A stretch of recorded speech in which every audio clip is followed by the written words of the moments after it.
لہو ملک السماوات، اللہ رب العزت نے جوڑ کے بیان کر دیا، فرمایا سنو یہ میرا رسول وہاں تک رسول ہے، اس علاقے تک رسول ہے، اس زمانے تک ہے، لہو ملک السماوات والارض، جہاں جہاں تک خدا کی کبریائی ہے، جہاں تک خدا کی خدائی ہے۔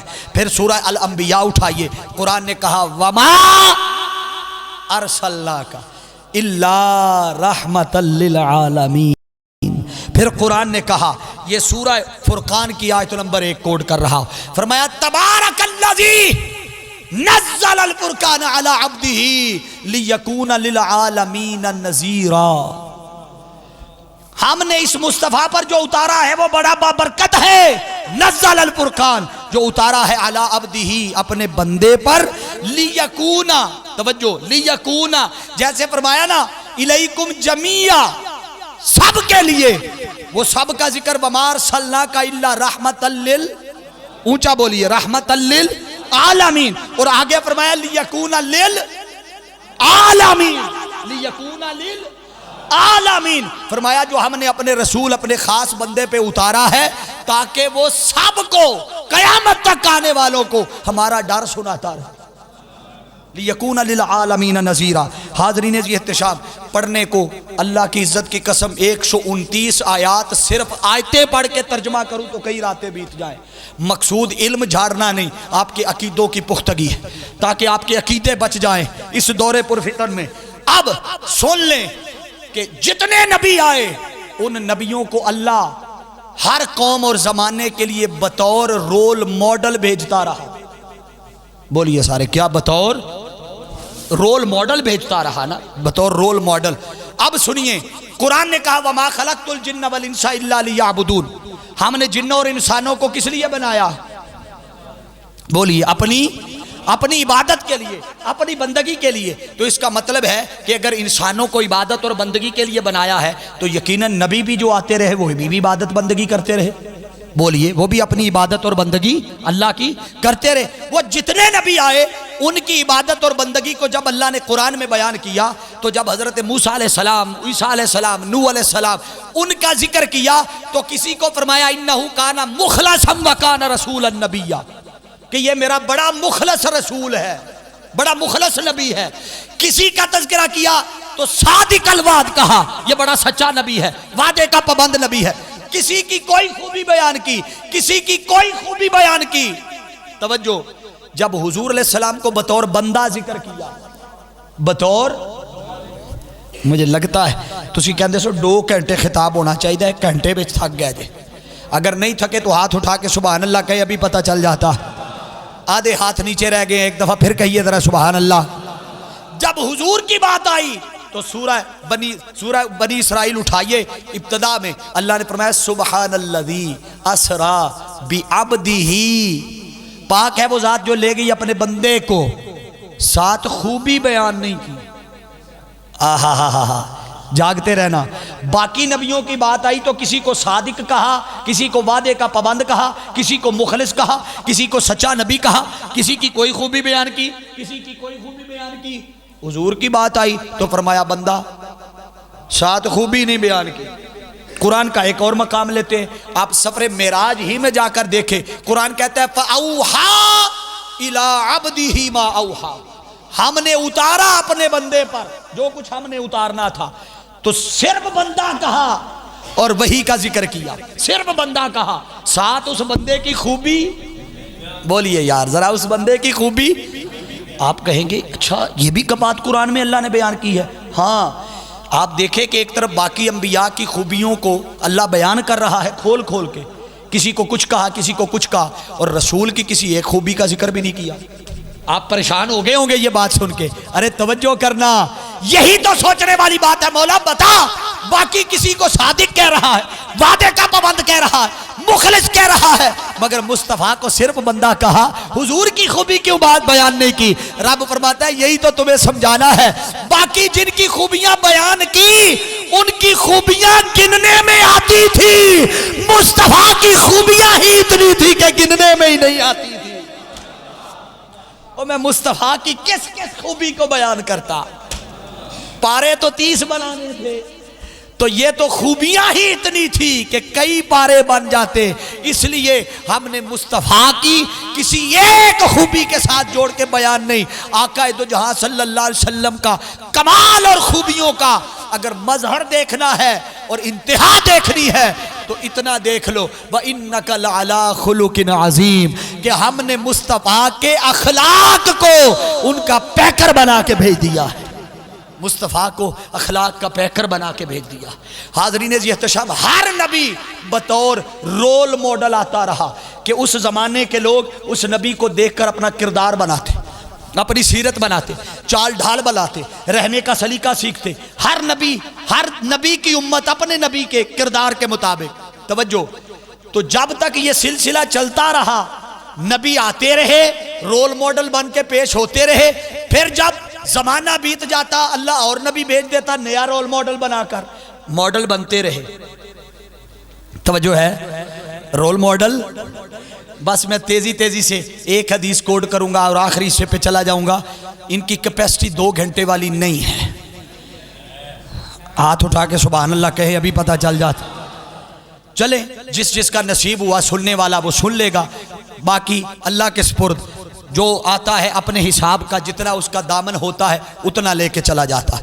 دھیان کیجئے گا، اگلی بات بڑی توجہ طلب کر رہا ہوں۔ ہر کوئی رول ماڈل بن کے آتا رہا، اب ظاہری بات ہے ضرورت تھی تو ہر نبی کے بعد ایک نیا رول ماڈل آتا، ضرورت تھی نا تو پھر نیا رول ماڈل اللہ بھیج دیتا، مگر جب حضور آ گئے تو اللہ نے فرمایا لَقَدْ كَانَ لَكُمْ فِي رَسُولِ اللَّهِ أُسْوَةٌ حَسَنَةٌ۔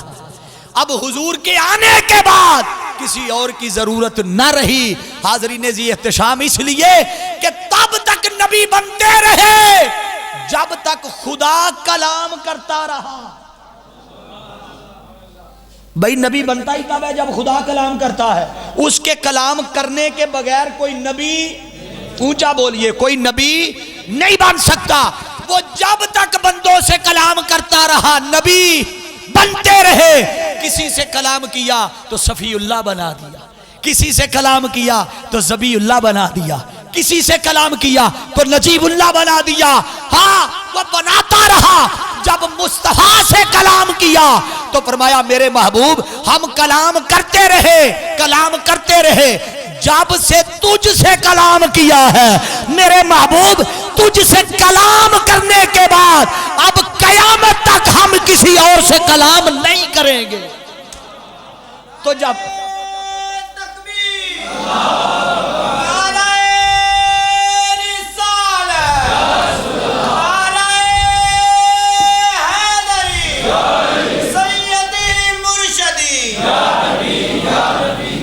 تو جب خدا کلام نہیں کرے گا تو کوئی نبی کیسے بنے گا؟ بولیے، نبی بنتا کیسے ہے؟ خدا کے کلام، اونچا بولیے، خدا کے کلام کرنے سے۔ تو خدا نے کلام ہی کرنا کسی سے چھوڑ دیا ہے، تو جب خدا کلام ہی نہیں کرے گا تو نبی کوئی کیسے بنے؟ بولیے، کوئی نبی کیسے بنے؟ حاضرین ذی احتشام، اس پہ بھی بڑی آیات تھی اور ان کی بڑی تفاصیل تھی، میں تھوڑا سا حصہ حدیث پاک کا بیان کرنا چاہتا ہوں۔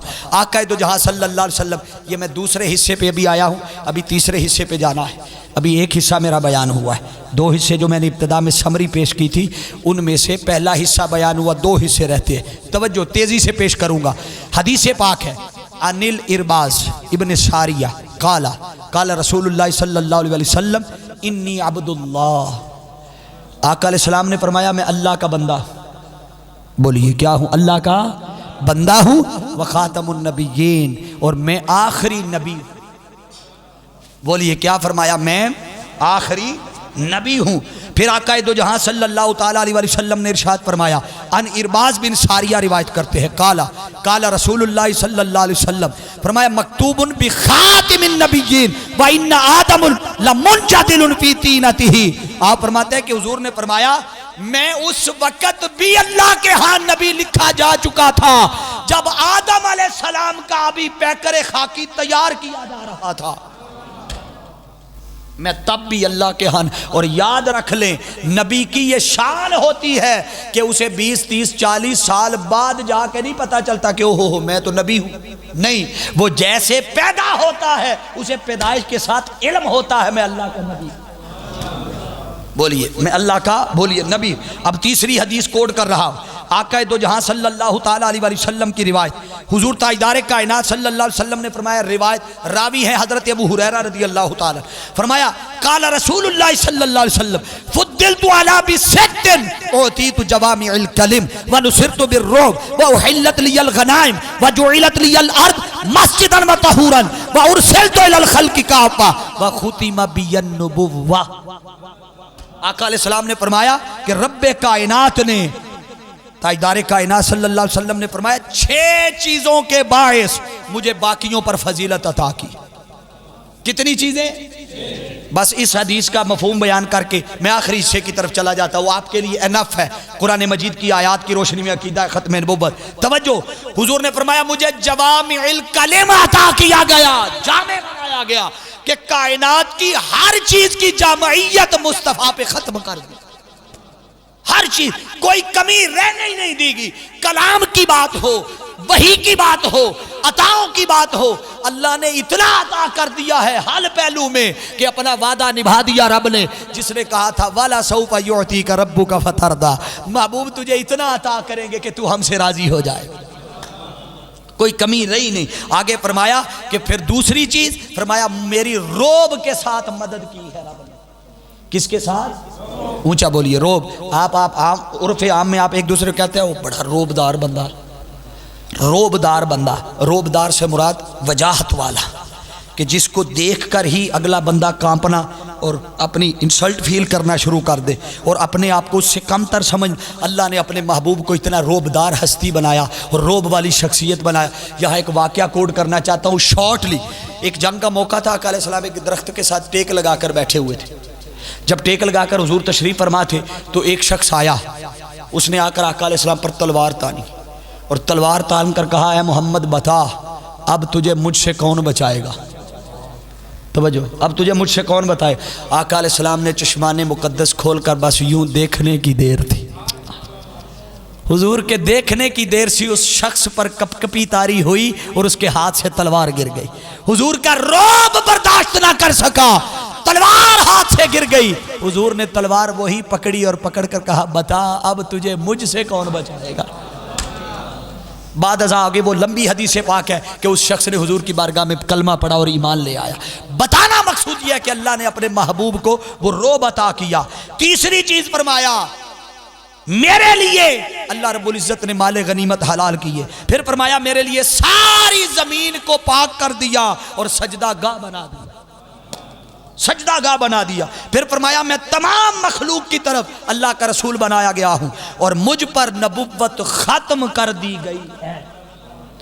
بولیے مجھ پر نبوت ختم کر. حاضرین عزیز احتشام, قرآن مجید کی آیات کو لے لیں اور احادیث مصطفیٰ کو بے شمار مقامات پر یہ نص سے واضح ہو گیا, نصوص سے واضح ہو گیا کہ اللہ کا آخری نبی اور رسول وہ محمد مصطفیٰ کی ہستی ہے.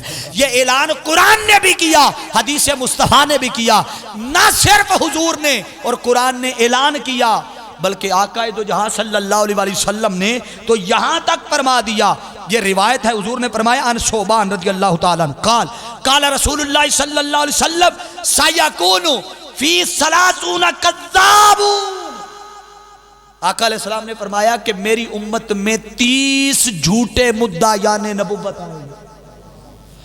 صرف اپنی نبوت کی شان ہی نہیں بتائی, قیامت تک جتنے لوگوں نے آ کر جھوٹا دعویٰ نبوت کرنا تھا ان کا بھی بتا دیا. اور صرف اتنا نہیں بتایا, آج میں آپ کو کچھ نیا دینا چاہتا ہوں. حاضرین مکرم, یہ صرف مرزا قادیانی ہی بدبخت نہ تھا کہ جس نے جھوٹا دعویٰ نبوت کیا تھا, بلکہ سن لیں سیدنا صدیق اکبر رضی اللہ تعالیٰ عنہ کا زمانہ تھا. مسیلمہ کذاب وہ پہلا بدبخت شخص تھا, پہلا بدبخت شخص جس نے جھوٹا دعویٰ نبوت کیا. دوسرا اسود انسی تھا. تیسرا حارث بن سعید کذاب تھا. 119 ہجری میں مغیرہ بن سعید اجلی اور سمعان تمیمی یہ 2 شخص تھے 119 ہجری میں. ان کے بعد ابو منصور اجلی, پھر بہا فرید نیشا پوری. 135 ہجری میں ملون اسحاق, استاد سیس خراسانی, یابک بن عبداللہ, علی بن محمد خارجی, ابو سعید حسن بن حرام, علی بن فضل یمنی, حامیم مجلسی, یہ درجہ بدرجہ یہ وہ سارے نام گنوا رہا ہوں جن بدبختوں نے آ کے جھوٹا دعویٰ نبوت کیا. یہ بڑا مشکل ہے سارا نکالنا، سرچ کرنا نکالنا. یہ فیضان بھی گنبد خضرا سے بھی ناجل قرآن کو ملا. آگے سنیے، ابھی تو یہ 13 ہوئے ہیں.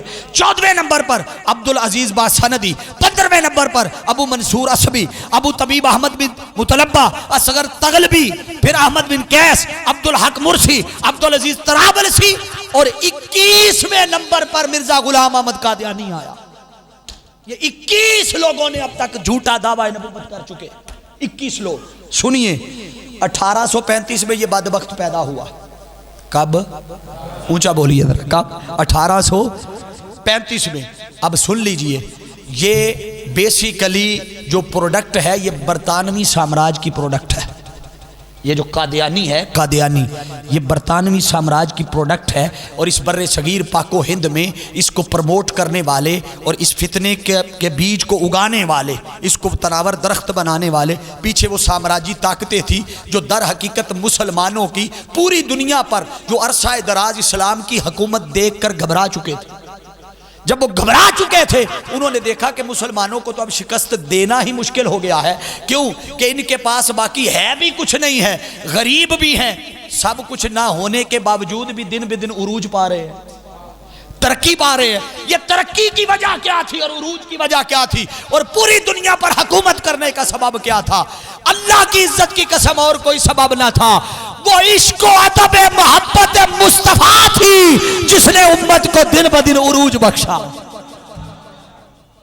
اس برطانوی سامراج نے جب دیکھا کہ یہ لوگ تو دن بدن عروج پا رہے ہیں، انہوں نے اس فتنے کا بیج بویا. حاضرین عزیز احتشام، جب اس فتنے کا بیج بویا تو اس شخص نے مختلف 13 پینترے بدلے. مرزا قادیانی نے، بولیے کتنے؟ 13 پینترے اس نے بدلے. اس نے پہلا دعویٰ کیا اور جو پینترا بدلا، یہ کتاب کا حوالہ دے رہا ہوں، کتاب کا صفحہ بھی بتاؤں گا.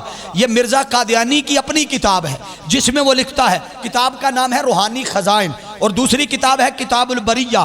اس کتاب میں سب سے پہلے اس نے مجدد ہونے کا دعویٰ کیا، پھر پینترا بدلا. دوسری حوالہ دے رہا ہوں، نشان آسمانی کتاب ہے، صفحہ نمبر 28. اس میں اس نے محدث ہونے کا دعویٰ کیا. تیسرا دعویٰ اس نے مہدی ہونے کا کیا، کتاب ازالہ اوہام، صفحہ نمبر 569. چوتھا دعویٰ مسیل مسیح ہونے کا کیا، کتاب مکتوبات احمدیہ جلد 5، صفحہ نمبر 85. پانچواں دعویٰ عین مسیح ہونے کا کیا، کتاب ازالہ اوہام، صفحہ نمبر 269. پھر اس نے مسیح پر فضیلت کا دعویٰ کیا. پھر اس نے سری دعویٰ نبوت کیا، پھر ذلی نبی ہونے کا دعویٰ کیا، پھر بروزی نبی ہونے کا دعویٰ کیا، پھر حقیقی اور تشریعی نبی ہونے کا دعویٰ کیا، استغفر اللہ العظیم، پھر عین محمد ہونے کا دعویٰ کیا. پھر اس نے آقا علیہ السلام پر فضیلت کا دعویٰ کیا. پھر آخر پر اس نے اپنی نسبت آخری نبی ہونے کا. یہ 13 مختلف پینترے تھے.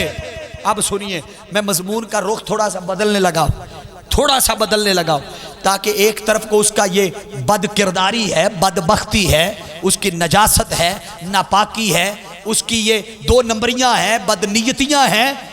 یہ ایسا کیا کیوں؟ جاننا چاہتے ہیں ایسا کیوں کیا؟ اس کی دماغی حالت سے اندازہ لگا لینا. اس بندے کی دماغی حالت کے حوالے سے آپ کتابیں اٹھائیں تو ملتا ہے کہ جو کبھی کچھ کہتا ہے کبھی کچھ کہتا ہے. اس کا مطلب ہے کہ اس کا دماغ اپنی جگہ پہ، بولیے ذرا، اس کا دماغ اپنی جگہ پہ نہیں ہے. حاضرین جی احتشام، یہ پینترے کیوں بدل رہا تھا؟ یہ انہی کی کتاب سے بتانے لگا. یہ اپنی کسی مسلمانوں کی کتاب یا اہل سنت کی کتاب یا کسی اہل تشیع کی کتاب کا حوالہ نہیں دے رہا. میں چہرے دیکھ رہا ہوں، ایک ایک چہرے پہ میری نظر ہے اور میں ان چہروں کو مزید مرجانے سے پہلے خوشباش کر دوں گا جلدی، مگر یہ خاص بات کر کے بات ختم کروں گا. مرزا بشیر احمد قادیانی اپنی کتاب سیرت المادی میں لکھتا ہے. سیرت المادی میں کہیں اگر لفظ کی کمی کجی ہو جائے، کوشش تو میں بڑی کروں گا کہ ایسا لفظ نہ بولوں، چونکہ پردے میں میری بہنیں اور بیٹیاں بیٹھی ہوئی ہیں، مگر کیا کریں کہ اس سے آسان اور باپردہ لفظ نہیں ملا ڈکشنری میں. اس بدبخت نے جو کچھ لکھا ہے. مرزا بشیر احمد قادیانی اپنی کتاب سیرت المادی میں لکھتا ہے کہ مرزا قادیانی وہ کبھی اپنے آپ کو معاذ اللہ اللہ کا نطفہ کہتا تھا.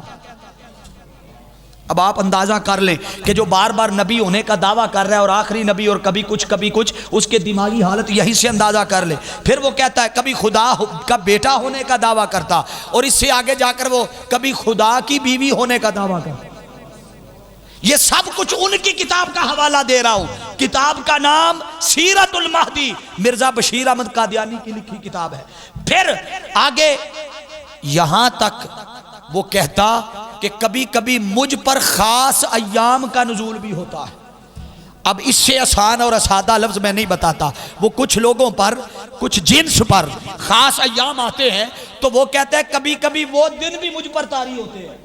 یہ مرزا قادیانی کہتا ہے. اس سے اگلی بات، مرزا کو وہ تھا تو دائم المرض، ہمیشہ ابتدا سے لے کر انتہا تک ساری زندگی وہ بیماریوں میں گھرا رہا.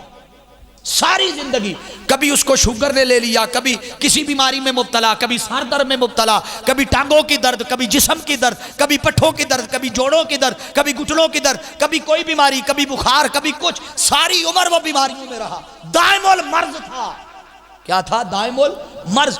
ایک اور بیماری انہی کی کتاب سے بتا رہا ہوں. وہ کہتا ہے کہ مرزا کو سلسلۃ البول کی بیماری تھی. یہ کہتے ہیں پیشاب کے قطروں کا بار بار آنا. بولیے کیا؟ پیشاب کے قطروں کا وہ بار بار آتے تھے. بس یہاں بات ختم کر کے میں اپنی بات ختم کرنے لگا. میں نے یہ بند کر دیا، سارا کچھ بند کر دیا. وہ کہتا تھا اس کو یہ بیماری تھی اور اس کی عادت تھی. عادت کیا تھی؟ کہ وہ ایک جیب میں گڑ بہت کھاتا تھا. گڑ بہت کھاتا تھا. ایک جیب میں گڑ رکھتا تھا. چونکہ بیماری اس کو کیا تھی؟ سلسلۃ البول کی، پیشاب کے قطروں کے آنے کی. تو ساتھ وہ دوسری جیب میں مٹی کے ڈھیلے رکھتا تھا. کتنی چیزیں اس کے پاس تھی بھیا کے وقت؟ اونچا بولی کتنی؟ کیا کیا؟ گڑ اور مٹی کے ڈھیلے. یہ انہی کتابوں سے انہوں نے خود لکھا ہے کہ رغبت کی وجہ سے کئی دفعہ ایسا ہوتا کہ وہ گڑ سے اپنے پیشاب کے قطرے صاف کرتا اور مٹی کے ڈھیلے کھا جاتا. یہ اس کے دماغ کی حالت ہے. اور دعویٰ کیا کر رہا؟ حاضرین جی احتشام، میں یاد رکھ لو بات ختم کرتے ہوئے، نبی کی شان یہ ہے.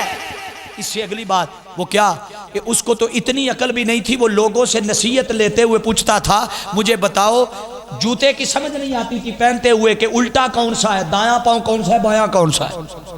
وہ دوسروں سے پوچھتا بتاؤ یہ پاؤں میں کون سا جوتا ڈالوں، اس پاؤں میں کون سا جوتا ڈالوں. تو نبی کی تو شان یہ ہے کہ وہ دوسروں کو سکھاتا.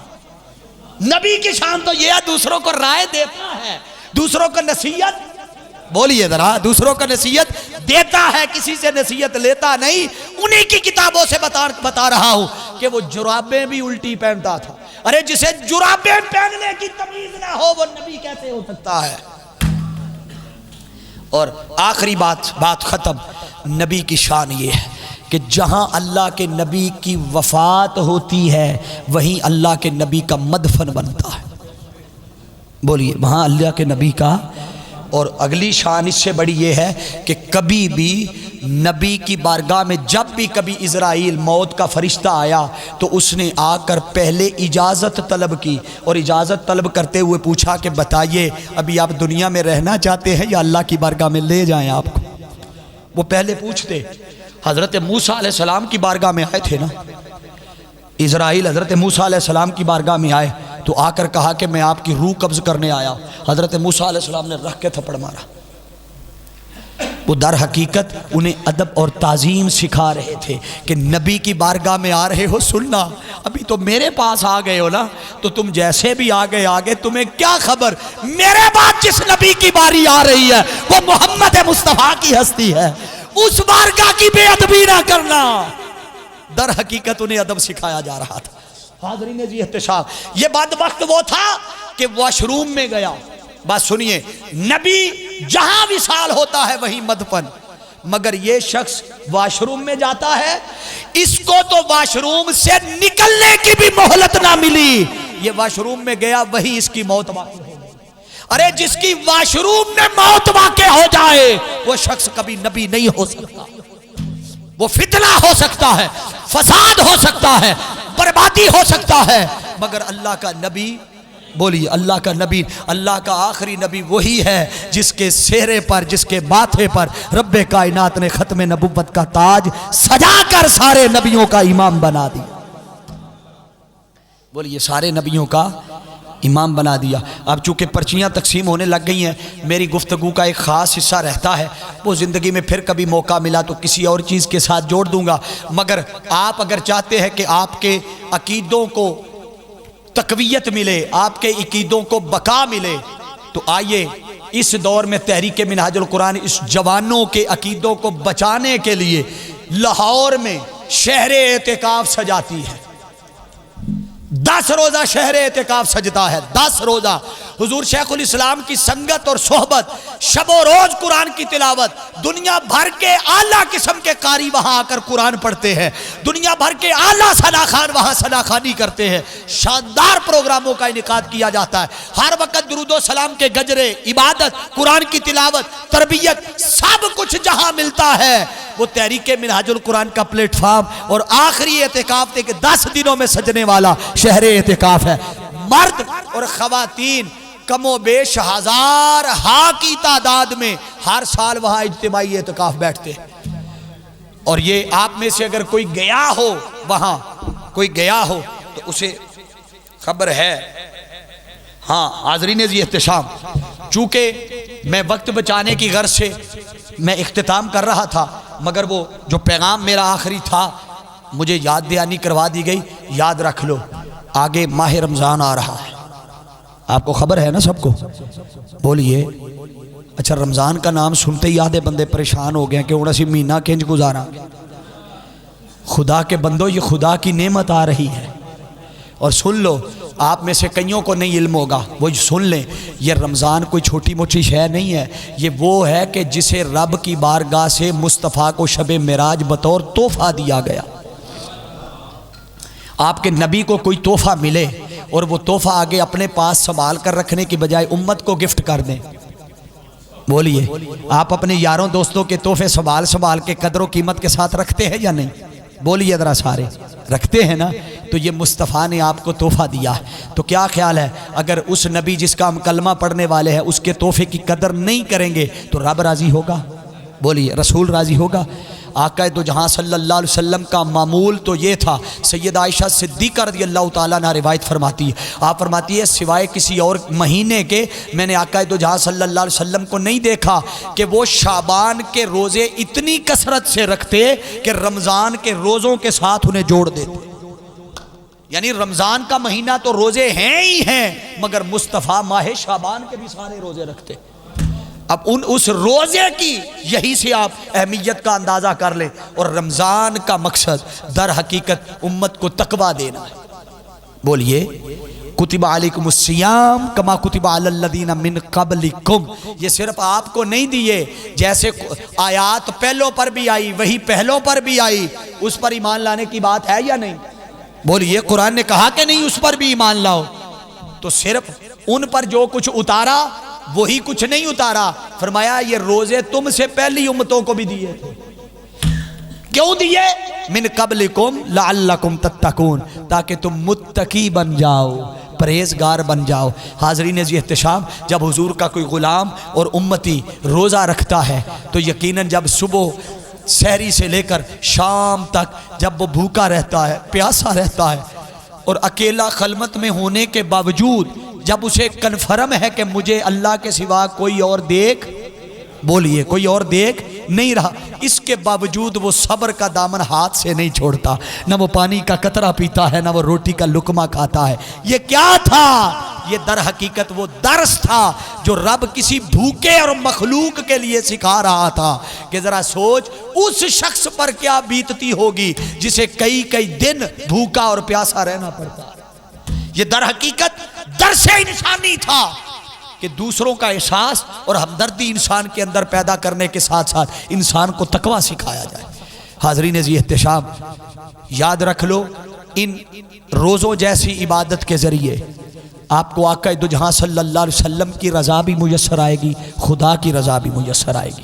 ماہ رمضان المبارک 11 مہینوں کے بعد آتا ہے، 11 مہینوں یعنی 1 سال کے قریب کے بعد آتا ہے، اور آقا دو جہاں صلی اللہ علیہ وسلم کی حدیث پاک ہے کہ بدبخت ہے وہ شخص اور ہلاک ہو گیا وہ شخص کہ جس نے ماہ رمضان پایا مگر اس نے اپنے لیے بخشش کا سامان پیدا نہ کیا۔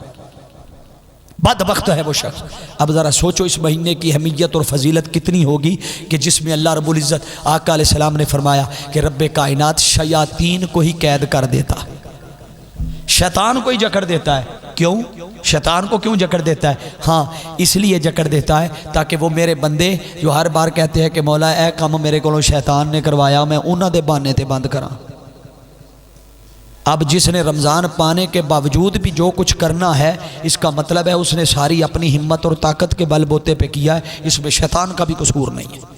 وہ بندہ چاہتا ہی نہیں کہ اس کے اندر تبدیلی آئے، کہ جس نے رمضان کو پا کر بھی شراب نہیں چھوڑی، جس نے رمضان کو پا کر بھی چغل خوری نہیں چھوڑی، جس نے رمضان کا مہینہ پا کر بھی غیبت نہیں چھوڑی، جس نے ماہ رمضان المبارک پا کر بھی قطع تعلق ہی نہیں چھوڑی کہ اپنے رشتہ داروں سے قطع تعلق ہے، ناطے توڑے ہوئے ہیں، ناراضگیاں ہوئی ہیں، وہ جاری رکھے ہوئے ہیں ماہ رحمت کو پا کر۔ آؤ اس مہینے میں جتنی زیادہ عبادت کر سکتے ہو، ریاضت کر سکتے ہو اور مالک کو راضی کر سکتے ہو، آؤ یہ مہینہ بار بار نصیب نہیں ہوتا، اس مہینے کی قدر کر لو۔ حاضرین عزیز احتشام، اللہ کے حضور دعا ہے کہ مالک کائنات ہمیں عقیدہ ختم نبوت پر ہمیں زندگی کی سانسیں عطا فرمائے اور اسی پر، اسی ایمان پر، اسی عقیدے پر ہمیں موت عطا فرمائے۔ اللہ پاک ہمارے ایمان کی حفاظت فرمائے، ہمارے اس عقیدے کی حفاظت فرمائے اور ماہ رمضان المبارک کی ان مبارک گھڑیوں کی قدر کرنے کی توفیق عطا فرمائے۔ بار دیگر جملہ منتظمین، منتظمات اور بالخصوص محترم جناب باؤ رفیق صاحب اور ان کی پوری ٹیم، ڈاکٹر صداقت علی ملک صاحب، فخر ندیم صاحب، تبارک مطلوب صاحب، اظہر حسین صاحب، بانا صاحب، سفیر صاحب، ماسٹر رمضان صاحب اور جملہ ان کی ٹیم کے احباب کو مبارکباد پیش کرتا ہوں۔